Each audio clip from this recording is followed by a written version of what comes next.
Hello everyone, how is everyone doing? It is MessYourself here. Today, we are going to be reacting to Story Booth's animations. Now, if you guys have never heard of Story Booth, they are a channel which take your personal stories, okay, and then they animate them. Now, before we go and actually watch some Story Booth animations, I want every single one of you to go over to their YouTube channel, click the subscribe button, okay, because they are doing some amazing stuff, okay? They've even collaborated with a bunch of YouTubers before, you know, and I would love to do this sort of thing, okay? So go and support these guys' channels, okay? They make such amazing videos based on true stories where, like, people like yourself, you know, kids like yourself can open up and tell personal stories, you know, and these guys are doing something good, all right? So go and support them, all right? They need all the support they can get, you know, go show them some love. All right, so what we're going to be watching is Mean Mum. There are people in our lives that make us feel safe and loved and respected. Yeah. And then for some of us out there are people in our lives that are supposed to make us safe and loved and respected, oh, no. but they don't do their job. No. My entire life, I've had a wonderful father who has made so many sacrifices for me and taken care of me so that I could have a better future. That's good. Unfortunately, I can't say the same about my mother. From a young age, I was always ridiculed, teased, and taunted by my mom. She put a drawing in the trash. Whenever I did something wrong, I wasn't properly sat down and disciplined. Oh, no. I was yelled at and smacked even sometimes. The mom bloody smacked her daughter? Oh, no, this poor girl. I grew up with a very low self-esteem because my mom would say things like, "You're terrible. I don't like you. I don't love you at all. I think that you're a big burden to this family. What sin could I have possibly committed to have had you as a kid?" What kind of mom would say that shit to a kid? Oh my God, that's horrible. This poor girl. And she thought that all of these words would just brush over and that I would realize that she somehow didn't mean them. But she said them so many times that I don't think she doesn't believe them. In fact, I'm quite sure that she means everything that she says. And as a result, it has lowered my self-esteem and my self-worth, and it has made me do things like cutting and inflicting self-harm. Oh my God, that's horrible. Don't ever turn and do that. Jesus, that's serious stuff right there. Do not do that ever. As a young adult, even now, I suffer with this. Of course, I've stopped inflicting self-harm. Good. But I have struggled with my self-worth so much. Whenever I look into the mirror, I can't see a girl that I love and appreciate. No. I can't see somebody that is strong and independent. I see someone who's weak and who's been broken and shattered by a negative influence all her life. To those of you out there who are struggling because of some negative influence in your life, whether it be your parents or an ex-best friend or an ex-boyfriend or a bully or anything, please remember that you're not alone. That you don't deserve to suffer this way, and nobody should be able to say that to you. You are wonderful, compassionate human beings, and you have so much to offer this world. Don't let this negative influence take over your life anymore. They sat down and talked to the mum at the end. Whoa, what a sad story. What a sad story with a beautiful message, okay, guys? I do not want to see any of you feeling like this, okay? Even if you do have some evil people in your life, just know that you are awesome, okay? You are worth every single dollar in this whole world, okay? You matter, okay? You goddamn matter. Some days you may think that you don't matter, okay? Just because of the stupid people in your life making you think that you're not, but you are, okay? And just because things are tough now doesn't mean they'll always be tough, okay? You just need to stay strong, stay independent, and you can get through those hardships. But damn, okay, what a beautiful story, okay? All right, the next animation I'm going to be watching is My Strict Parents Put Too Much Pressure on Me. Now, this story sounds very relatable, okay, because my parents were very strict with me growing up, but let's watch this girl's story. I was diagnosed with depression depression ever since I was 14. Oh no! Living with depression feels like there's a ticking bomb inside you, counting down the seconds until it finally reaches 0. Oh. Then darkness runs all over you, and there's little to no way out. Oh. When I was 17, my self-esteem was down. No. I felt so alone. No. I just hated myself for having these problems. No. The fact that I was a junior in high school was already stressful enough. Yeah. But the fact that the environment at school felt way much better than at home. Damn. It was too much for me to carry. That's My parents hard. are all traditional. Oh. Chores had to be done every day. Oh. The apartment had to be perfectly clean. And there wasn't one day I wouldn't be put to shame for not doing things right. Damn. If I didn't meet my mom and dad's expectation, Oh. I would get yelled at. Oh. Then senior year came along. I was afraid of turning 18 because I believed my parents would put more expectations on me. I secretly hoped they would forget my birthday. Okay. They didn't. Oh, they want more of her because she's 18, man. There's a difference of wanting your child to be the best they can be and, putting too much pressure. You need a good balance of, pressure, hardworkingness, and, fun. Fun is something a lot of parents forget. After a stressful senior year, I finally reached my goal of graduation. Okay. But the struggle didn't end there. Oh. I still live with my parents, and the rule applied that as long as I'm under the roof, I still have to follow the rules. I will still get yelled at. Oh no. And be put to shame for not doing things right on the first try. One evening, I felt so alone. I gathered the courage to talk about how I felt to my dad. Whoa. It was something I was afraid of doing. Talk about my feelings to any of my parents because I would always end up feeling even worse than when I began. Oh no. Everything went downhill after I tried to confront both my mom and dad and tell them to please take it easy on me, that their high expectations was too much for me. When everything failed, I began to break down so bad. No. I felt pain not only mentally and emotionally, but physically. Physically? I was breathing too fast and sobbing so hard. Because I felt so crushed at the fact that my parents would not change their ways of applying pressure on me to be perfect. Oh no. That evening, I was brought to a hospital by my therapist. Oh God. I spent 10 days in the hospital before I got discharged. Okay. But I wasn't ready to go back to my parents' house. Did you harm herself? I had barely begun to value myself, to accept myself, to know I am worth something. Yeah. And that I have the right to make choices. Yeah, you do. So I arranged things with my best friend, Ooh. and currently I am staying there until I am ready to go back to my parents. To gather plenty of armor against the many struggles I will have to face them in the future. My depression is something that makes my life a little challenging. But the thing is, I love challenges. Bring it on. Bring it on. Oh, what an optimistic young girl. And the fact that this story is happening now. She says she's been speaking that story at her friend's house. That's what she's been driven to by her strict parents. Man, that took a lot of courage for her to do something like that, but I think it needed to be done. The next video that we're going to be watching is gun scare at school. Oh my God, did this kid bloody bring a gun to school? So today in English class, our English teacher was going through the rules again, just because I guess some people were forgetting them or breaking the rules. So anyway, she was like, just to remind you guys, there's no food in class, no talking to your neighbor without permission. And if I catch you with your phones, then you're going to have it taken away and your parents are going to have to come get it. And when she said that part about the phones, this kid raised his hand and he's a really creepy kid. Oh no, he's Pennywise the clown. And he was like, well, what if I shoot you?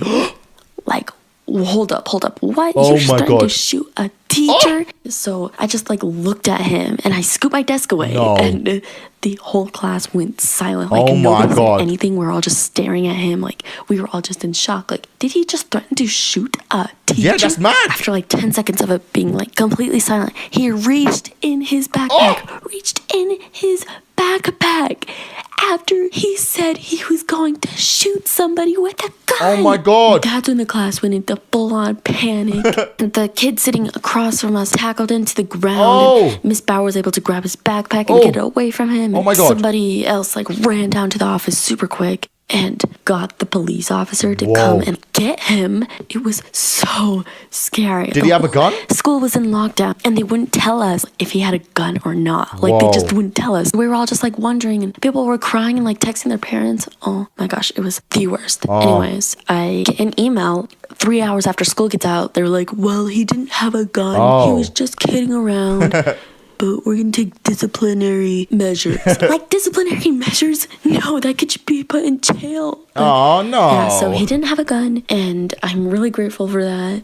Just so you know, it is not okay to threaten anybody with a gun. Yeah. Especially at school. And Especially especially your teacher. Like, what the heck? Yeah. Anyway, I am glad I'm still alive, but I'm kind of scared to go to school tomorrow now. Oh god, no, it's fine. Okay, I'm sure he was just joking. Jesus Christ. Okay, yeah, you can't joke about something like that, which is kind of sad now that you think about it, that we're living in a world where in America, you know, like shit like that happens, you know, where kids, you know, take guns to school, you know, and do bad things. Okay, it's something that, you know, shouldn't joke around, because, you know, a couple of people have ruined it. So you can't make that joke. That is some serious stuff. Alright, the next video I want to watch is I kissed my crush at a party. Okay. I remember I was in the 6th grade and there was this big party for this super popular girl's birthday. Okay. And everybody wanted to go to her parties because she was like the rich girl, quote unquote. Rich girl? And you know what that means? She would always have good food, and great dances, and mariachis, and the whole 9 yards. Yeah, damn. Sounds like a good party. I really liked this boy. And the boy and I really liked each other, and everybody knew. They were just asking and wondering, when are they going to kiss? Okay. And I hadn't kissed anybody, and he hadn't kissed anybody. So it was kind of implied that we were going to kiss at this party. Oh. So I get to this party, and of course everybody knows each other. Everybody's parents are also there because it's like a neighborhood party. Oh, okay. I was very nervous for some reason, and I was talking to my friend. We were giggling, and the guys were making fun of the guy that I liked, and they were like, oh, ha, ha, ha, laughing in the corner and eating. And all the girls were sitting around me, and they were like, oh, so when are you going to do it? Oh, when are you going to kiss him? Oh, well, we'll just see. So I go with my friend, and we're just dancing on the dance floor, and some other girl from my class pulls us aside. They're like, oh, Beto wants to see you. I was like, oh, jeez. And that was the boy I liked. Okay, come with me. So she brings me downstairs. Beto and his friends are just laughing and pushing each other. And his friends have cell phones out. My friends have their phones out. And they were surrounding us, and we were... Okay, am I the only one that finds it weird that her friends are filming her kiss this boy? Okay, I know we're living in a different world than what I was like when I was a kid, but come on now, to use your phones to record it, I think that's kind of creepy. And we're just awkwardly looking at each other, but then looking away. And he's sweating, and I'm very red. And then the guys are like, oh, so are you gonna kiss her or what? Kiss, kiss, kiss. And then it turns into a chant. Everybody's like, kiss, kiss, oh, kiss. God, the pressure. Beto was like very, very shy. And I was like, well, I ain't no chicken. So I grabbed him by the shirt and I pressed my lips against his. I had never experienced this before, and it was nice. It lasted around, I don't know, 6 seconds. 6 seconds? Bloody and everybody dirty. was doing, woo, you know, making fun of us. And then they're like, another. And he was like, oh, I don't know. And then I just kissed him again. And they were about to record the third kiss. And then I was like, no, I'm out. So I run up upstairs and I just run back to my parents and I sit down at the table with them. They're like, oh, are you having fun with your friends? I'm like, yep, I'm having lots of fun. And that was my first kiss. Oh, that's a sweet story about a first kiss. Okay, as an old man, okay, I'm an old man, guys. I find it creepy that I'm hearing a story about some young girl getting her first kiss, but you know what? It's cute, okay? Some of you guys are really young, okay? Okay, the next animation we're going to be watching is I Lost My Hair. I'm guessing it's a sad story about a girl having no hair? I was born with a condition called alopecia, which means... my hair follicles just weren't working, and I never grew any hair on my head. So I was basically bald for most of my life because there's different types of alopecia. There's one where your hair can grow back and fall out, and there's one where it doesn't grow back. I had that type, so it was pretty hard, like having no hair for most of my childhood. And I had to wear wigs and stuff, and it just wasn't very good. Whenever I was at sleepovers, they'd be like, oh my god, we should do our hair. Oh, she can't do it. She's got no hair. I didn't have any. Oh. And there was a few times where there were bullies and people were mean to me. What kind of people bully someone for having no hair? Like one time in school, a boy pulled my wig off in front of everyone and everyone stared. It wasn't good. That's so horrible. What kind of dumbass kid will pull off a wig off someone? I was confident enough to go out with no hair without putting on my wig, and there'd be people staring, pointing, laughing, and it was sad. That's so sad. But the good things that came with having no hair were I never got head lice. Like I remember getting a note home saying, there's head lice in your class, you should check your child's hair and stuff. Aww. And I never had to get checked, and I never had to get treated. See? I never had head lice because I just didn't have hair. Yeah, well done. And I'm also on a website called the Rapunzel Foundation, Oh. where children can donate their hair to people that don't have it. And actually, when I turned 10, my hair started to grow again. Oh, and that's amazing. I was like, this is so weird. Why is this happening? Oh. And it grew and it grew and it kept growing. Oh. And then I got some hair extensions when it was long enough, and I had them for about a year. That's And then I great. decided I don't want them anymore. I want my own hair. Wow. And so I got them out. I got my hair trimmed, and it was just like a dream come true. I'd never gone out with my own head of hair. And it was just so great. And I was so happy. I was so confident. Oh, what a great story. Oh. See, I'm glad I watched this video because I had no idea what alopecia is, okay? I had no idea that some people can't grow hair because of it, okay? And yeah, this is a little girl sharing her experiences, her life experiences of dealing with that sort of thing. For some young little girl to live her life without having any hair, she has to be a very, very strong woman, okay? God damn it, what a great story that was. All right, I don't want to watch too many story booth animations because I want you guys to go and watch them all. But the last one we're going to be watching is I Was Homeless. Me and my sisters didn't get along, and I could never understand why. No. They bullied me, tormented me for a long time as a kid. Oh, no. They would dress me up like a girl, telling me that I should have been a female so that I could fit in because nobody wants a brother. They would tell me hateful things because I love to eat. They hurt, they teased, they ridiculed. It was terrifying. That's so sad. You know, despite my mother doing her best, she was never home long enough to enforce the rules. Oh, no. Because she had to take care of us. She had to keep us alive and food in the house and a roof over our heads. She's already doing so much. As the teenage years came to roll around, the once verbal teasing and emotional trauma ended up turning into violent. Eventually, the violence got so bad that I felt I couldn't be safe in the house anymore. My mom felt the same way. Oh, no. And she sent me to live with my uncle because there was nowhere else I could go. Why would you do that to your brother? For a little while, things were okay. And then, out of the blue, my uncle got evicted, which took me out of a place to live. Oh, no. I found myself at Central Park. And ironically enough, this is when Pokemon Go was a big thing. So it was really easy to blend into crowds because everyone was running around Central Park looking for Pokemon. And it didn't look weird for this chubby kid to be sitting down, you know, on a cracked phone, just sitting to himself. Oh, no. I was hungry. I didn't have any money for food. So now he's homeless? And I found myself at McDonald's. And this group of teenage kids was asking if anyone wanted the food that they weren't going to eat because they didn't want to throw it away, and they ended up leaving it by the door.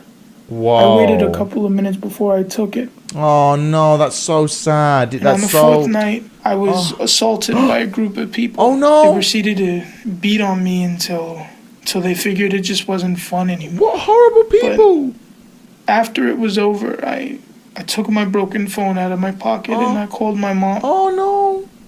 We go about searching for places, and that place led me to an adolescent shelter called Covenant House. Oh, that's great. I find myself with friends, not camouflaging myself in my pain, but embracing it and finding connections. They're giving me this sense of hope, this faith that things can be better. That's so I sad. find myself connecting to my mother and knowing that she knows that I'm okay. I found my redemption in Covenant House. And I'm hoping that while I was here, that people have found redemption in me too. Oh, what a great story. This poor guy. If you're a homeless kid or know someone who is, Covenant House can help. Damn. This kid, poor guy. Jesus Christ, man. After watching that animation, the only thing I can think about is how lucky we are, that we are not in that sort of situation where it's unbearable to live at home. Man, some people's lives are so hard, I'm just so grateful that, my life is not as hard as these people. But damn, it takes a lot of, willpower, courage, confidence to sort of get through that. Damn, a lot of respect. Okay, guys, on that note, I think I'm going to end the video there. Like I said at the beginning of the video, Story Booth are doing an amazing thing right now. They're working with, young kids, anyone basically that has a story to tell, the Story Booth are doing something good, so go subscribe to their channel. They're making great content. Go check out their website if you want to get involved. Either way, though, thank you guys so much for watching, and I'll see you in the next video, man. So later, guys. Love you. Bye-bye.